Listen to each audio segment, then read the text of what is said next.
Now for our story. It was almost 9:30 in the evening. Angus McKillop walked along a path which wound through the square in Wakefield opposite the courthouse. He'd been summoned to meet someone there at this hour by an unsigned letter. The attorney had no idea whom he was to meet. He only knew the mysterious errand had something to do with Bill Meade's suit for custody of his baby son. He sat down on a bench at the appointed place.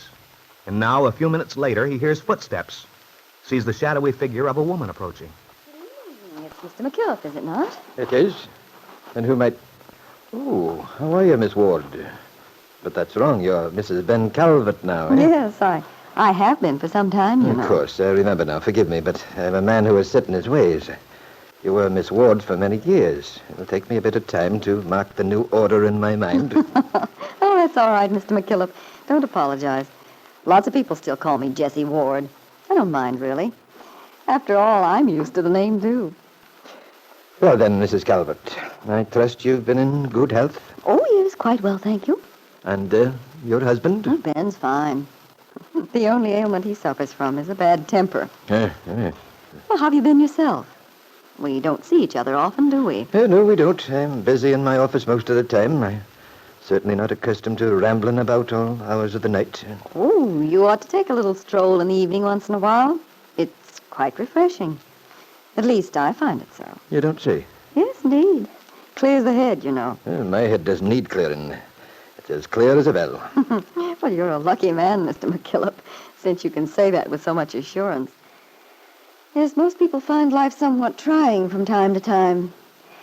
Then there's nothing like a quiet walk to help straighten out one's thoughts. I'd sooner lie abed with a good copy of Bobby Burns' poetry to read and my pipe for company. Oh, dear. I'm afraid you're a confirmed bachelor, Mr. McKillop. I am that, but it's nothing to fear, I can tell you. I'd be afraid to be anything else. Well, now if you'll excuse me, Mrs. Calvert, it's been a pleasant little chat we've had, but... Oh, but you mustn't run off, Mr. McKillop. I'm sorry, Mrs. Calvert, but I have an appointment, a business appointment. Yes, I'm aware of that. Mr. McKillop, your appointment is with me. You? Yes, certainly. By the Lord Harry, then why didn't you say so in the first place? Why, I thought there was no harm in passing the time of day, so to speak. We've plenty of time, haven't we? Now, you may have. I'm a busy man.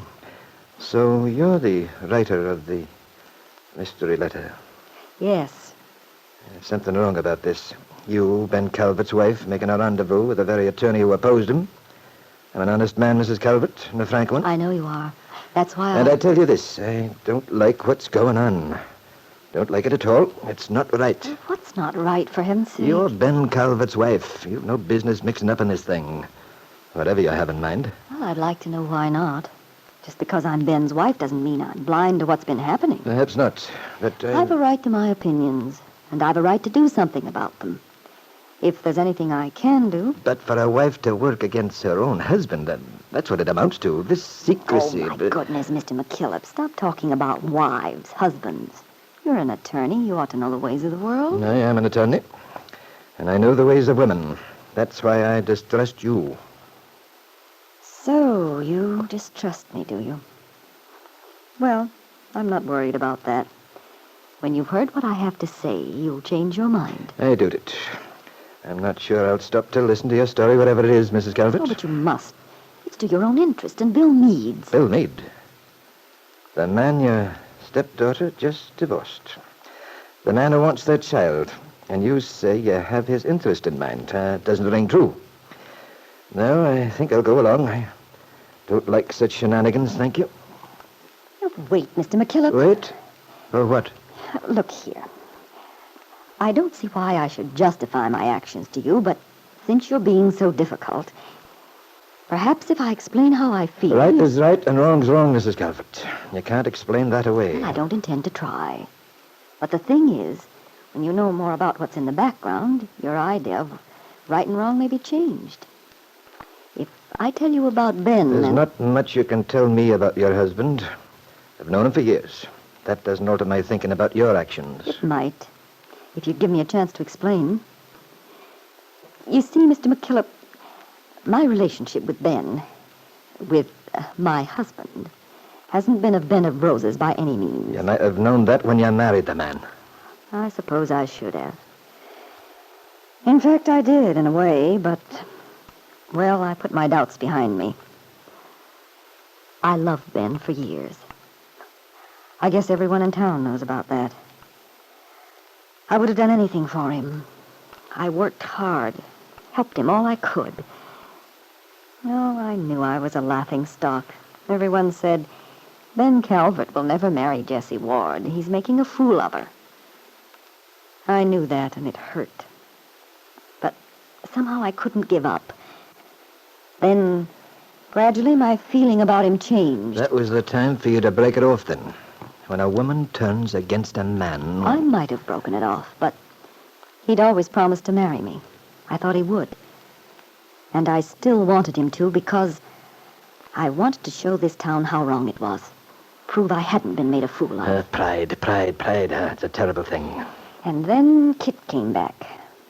Ben told me he couldn't marry me because of his daughter.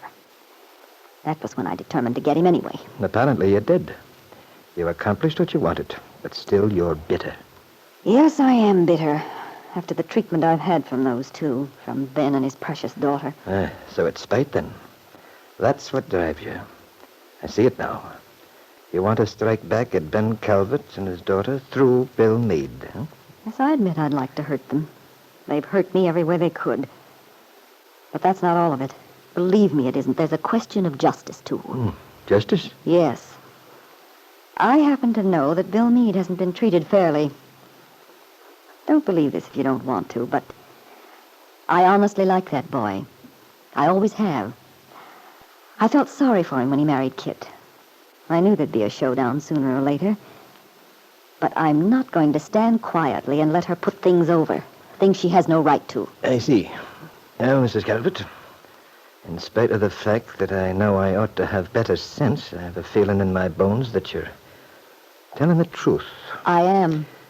And if you have information which might benefit the boy's case, I can't refuse it in good faith. He needs help.